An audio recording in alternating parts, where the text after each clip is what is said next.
Hey guys, this is Sharpino here. Well, my name is Christopher, as most of you guys may know. So this is going to be a strip down challenge. So I'll get this time started. There we go, time started. So for those who don't know, the strip down challenge is basically 20 minutes. You have to discuss what's been going on in your life, you know, your past, your present, and your future. So you might have seen a few YouTubers do this, like you've got Shadypenguinn, who's probably the first person to start doing this. You've got, you know, Nexus, you've got TheHeated, you've got JayYTGamer. So there's a few different YouTubers that have been doing this, and basically I've watched all their strip down challenges, and it's very interesting to see when people see. This isn't a therapy session. This isn't just people just getting out their problems. It's just them trying to vent out either the problems that they've had in the past that they've never addressed, or it's just, you know, I mean, it could be classed as a therapy session if you really want to, but basically it's just discussing ways that we've grew up as opposed to how we are now and what our plans are for the future. So, for me, so I was a 90s kid. I was born in 1990,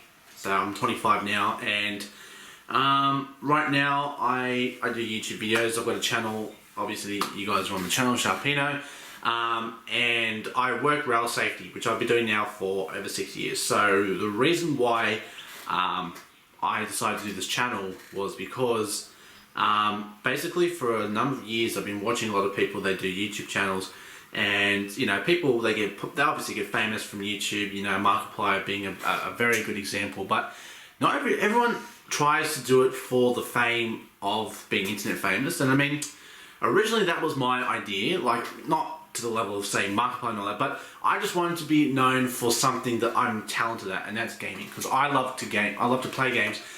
Honestly, it's been a thing of mine since I was very young. Like when I was, I think, 5 or 6, the first gaming console I actually got was the Sega Mega Genesis. That was the first game console I ever got.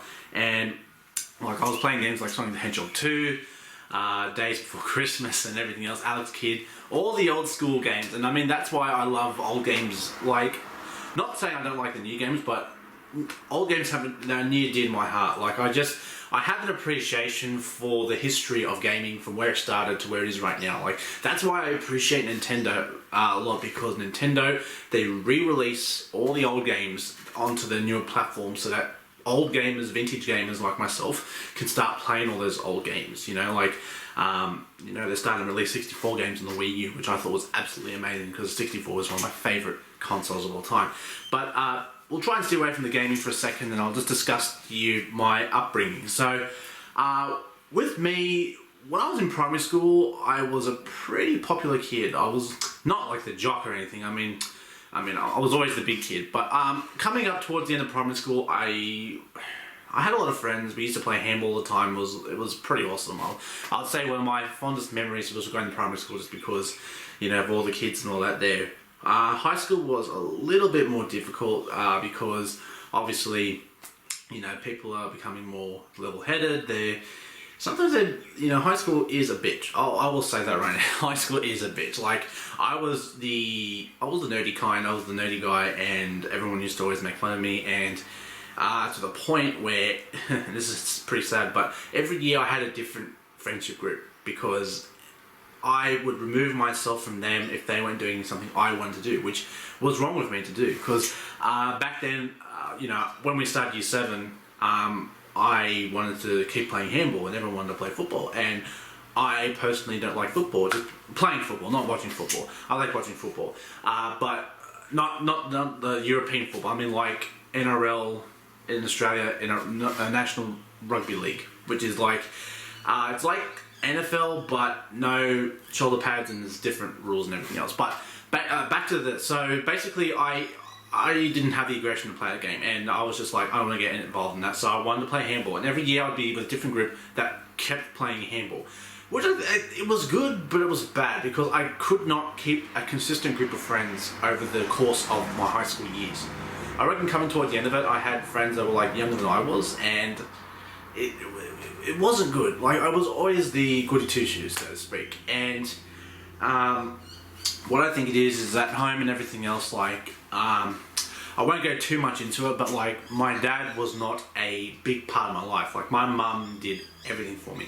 Like my dad was there, don't get me wrong, like he made the money, which is good, I'm not saying that, but making money doesn't get rid of all your responsibilities as a parent.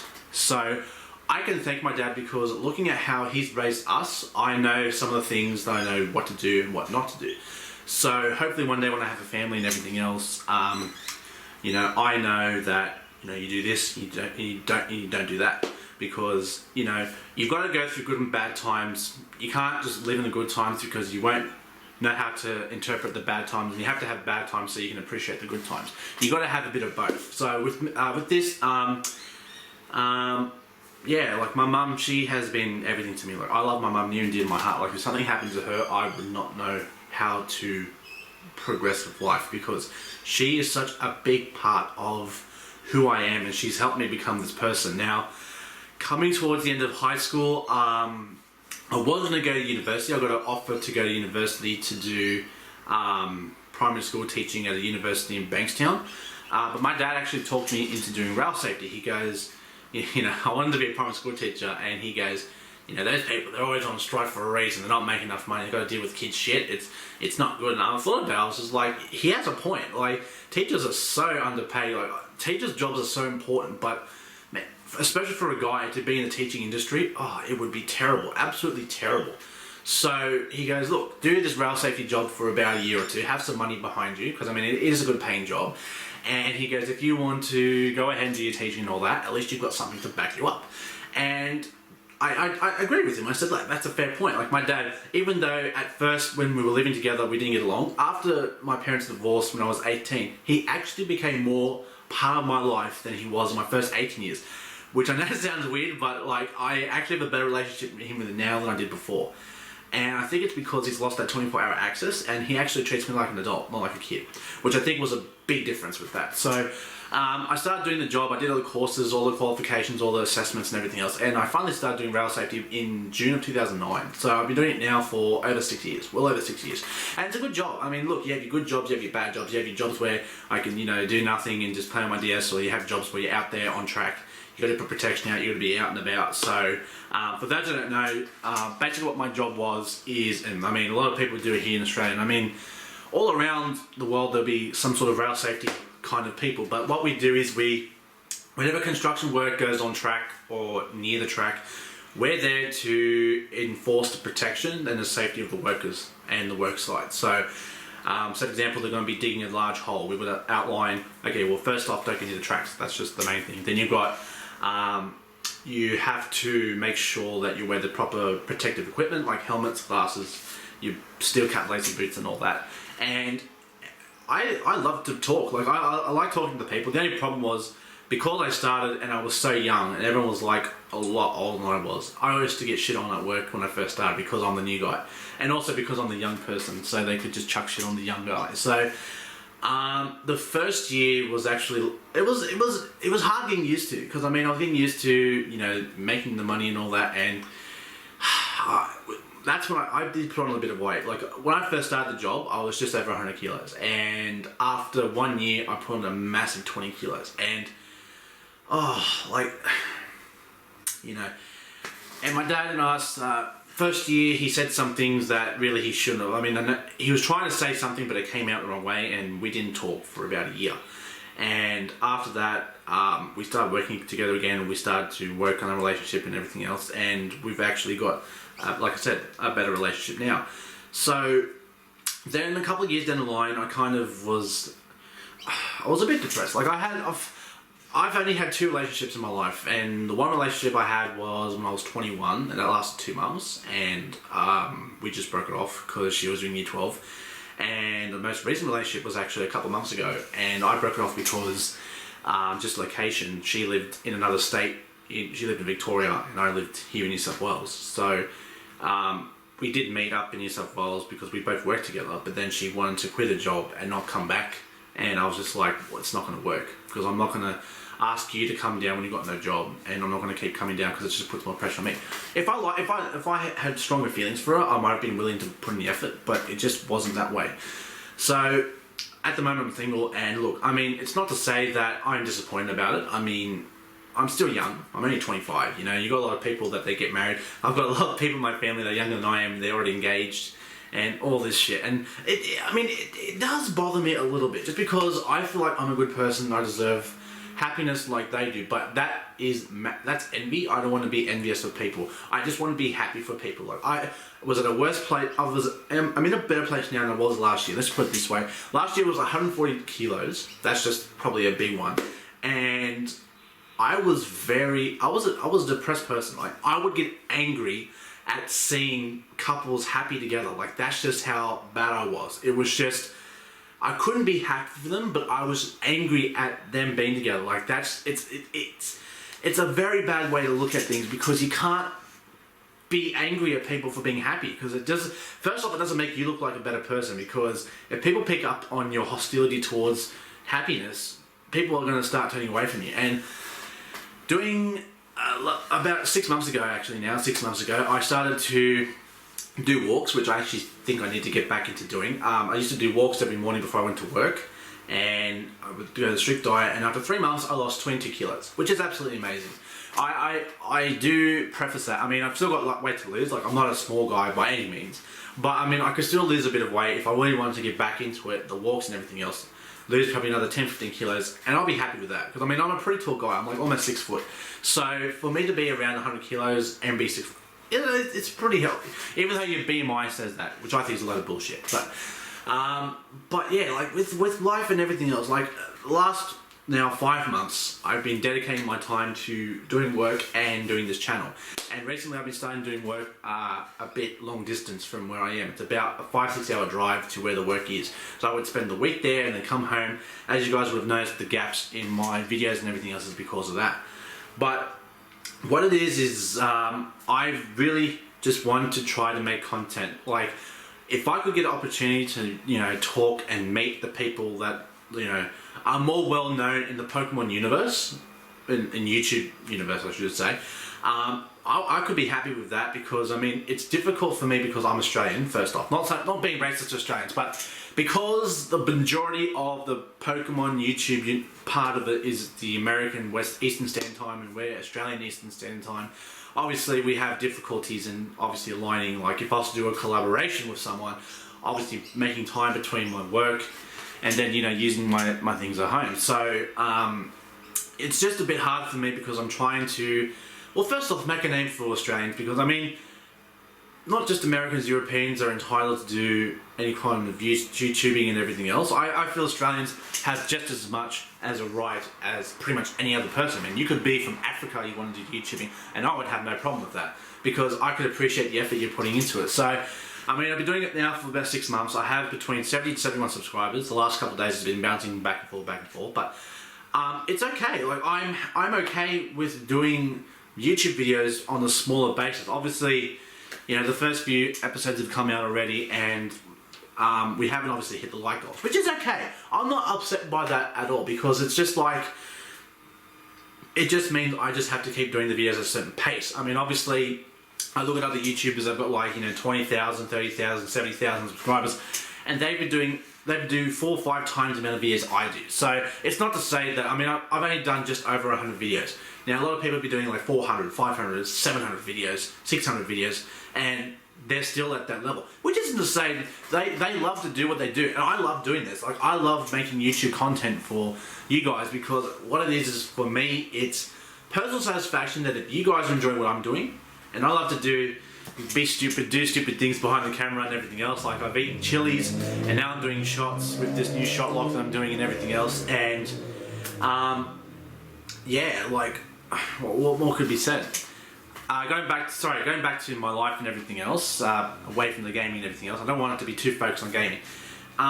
With my life and everything else, after about a couple of years ago, we moved houses after my parents divorced, and my mum was she was single for a couple of years. And then she met another guy, and I really didn't like the guy. I'll be honest with you. Like he was my age, and it was wrong. I just did not like it.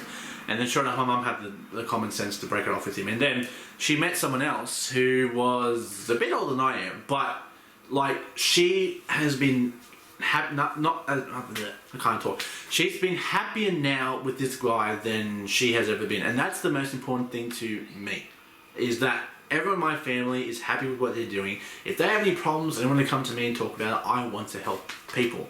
Because that's how I want to be. I just want to be someone that is there to help others. And that's why I say, like in my YouTube videos, you know, if you guys want to just chat, talk about what's going on in your life, I'm all for it. Not a problem. I don't turn away anyone. Like, I'm no different from what I am when I'm doing my YouTube videos as to what I'm into you guys right now. Right now, there's no microphones, there's no headphones, no computer. This is just me with the camera stripped down to the bones. With me in my Smosh Game shirt. Like, you know, the reasons why I started doing YouTubing was because, like I said, it's just something I've wanted to do, and I've got a lot of inspiration from a lot of YouTubers, one of which being Smosh Games and the Jovenshire. You're awesome. And just a few Pokemon YouTubers like, you know, Shadypenguinn, King Nappy, and A-Drive. They were the first three that kind of got me along with Smosh Games to get into it, and then Markiplier as well. And then throughout YouTube, like YouTubing them, I found other YouTubers. Like I found Game Boy Luke, I found TheHeated, I found JayYTGamer, I found, you know, Twit and all that, and they're all awesome guys. And it's just, that's what I love about the YouTube community when it comes to Pokemon anyways. I don't know what every other diocese of YouTube, but Pokemon YouTubing, everyone wants to help each other. They want to work with each other. They're all nice. There's no, you know, bitchiness and backstabbing. There's no, I mean, I know one tuber that's like that, but I'm not going to name that person. But a lot of the YouTubers are very nice. They're very open. They're very nice people. And that's what I love about this kind of community, is that they're not trying to compete against each other for views. They always want to try to help each other. So if they see someone with, you know, a struggling channel, they'll be like, let's do a collab. I have a lot more subscribers than you do, and if people watch through your, I'm sure that's not how it goes down, but I'm sure that's what the aim of it is. It's just to, you know, do a collaboration project with someone because it's fun, and then what happens is when the subscribers of one channel see another channel, they might jump over to their channel, subscribe, so that they can try to, you know, make a living. And I was actually watching, I was watching Five Nights at Fuckboys with Markiplier, and it was funny because he was talking about people trying to make a living off YouTube. He goes, if I was asked to redo everything I've done up to this point right now, I don't think I'd be able to do it because it's so difficult the way things are set up now with YouTube and everything else, and everyone, you know, is trying to make the best videos, and the competition is so fierce, it's beyond ridiculous. Like, I mean, look, if I could make a career of playing games, I'd be all for it because I love to play games, and if I got a well-paying job to play games, that would be the absolute perfect thing for me because, like I said, I love games. It's been a part of my life since I was very young, and it's just, you know, it's a way for people to, I love games. I mean, I can't express that any more than what I have through this video. So, you know, any chance to either test games, play games, you know, whatever, I would be up for it just because I love to, you know, play games and all that. So, but going back to my life, so my mum, she got remarried last year, and I have now a little baby brother. You would have seen him in 2 of my videos. His name is Alex. He's a cutest little guy, and he's brought a lot of joy and happiness, and I think he's only made our family closer. Like, I really do think that, you know, and what I can say is you have to try to make the most of your life. You know, life is too short to be angry at someone for things they've done years ago. Life is too short to have a grudge over someone, over stupid shit. You just need to move on and try to be the best you can. Like, I know that sounds corny as shit, but it's true though. You have to try to show the world what you want. What you put out to the world will come back to you. If you give it 100%, 100% will come back to you.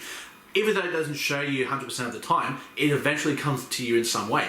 If you give life nothing, nothing will come to you. And I think that's what I've been doing. I've been doing absolutely nothing for the last couple of years as far as like myself. I was over 140 kilos, I was depressed, you know, because I was single and I was overweight and I was afraid no one would want me.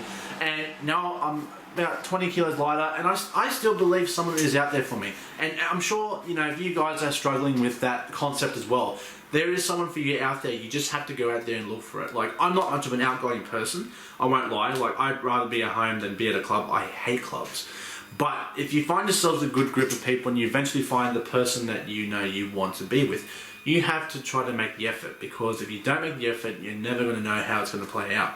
So, you know, all I can say is that you just have to be the best you can. And I mean, if me being the best I can means me trying to become a better person, in my case it's trying to be a better YouTuber, in my case it's trying to be a better content creator. And for my family and everyone else, it's me just living life, really. Because I mean, if you're not living life, you know, you're pretty, you know, you've got to try to do things with your life. And I think that's the most important thing of all. It's just that you keep trying, because once you stop trying, you may as well be dead. You just want to keep pushing yourself to keep trying to be the best you can. And ladies and gentlemen, that is 20 minutes. So I will say thank you very much for watching this. I actually feel better doing this video just because, you know, it's always good to vent. It's not, I mean, not vent out, but it's just good to talk about your life, you know, your upbringing and everything else, just so you feel that everything, if you have any personal problems, you can talk them out. You don't feel it's balled up. But if you guys want to do the strip down challenge as well, if you guys want to do it, I'm not saying you have to, but if you want to, by all means, I suggest you go ahead and do that. A big shout out to Shady, JayYTGamer, and TheHeated for their inspiration for me making this video. I'll make sure to tag them on Twitter when I go to put this video out. But, you know, just be the best you can, and remember that you are not alone. Everyone has problems. Somewhere someone's going to have it worse than you. So just be happy, be positive, and just try to be there for others and be the best you can. So thanks for watching, guys. This is Chris, and I'll see you guys next time. Bye.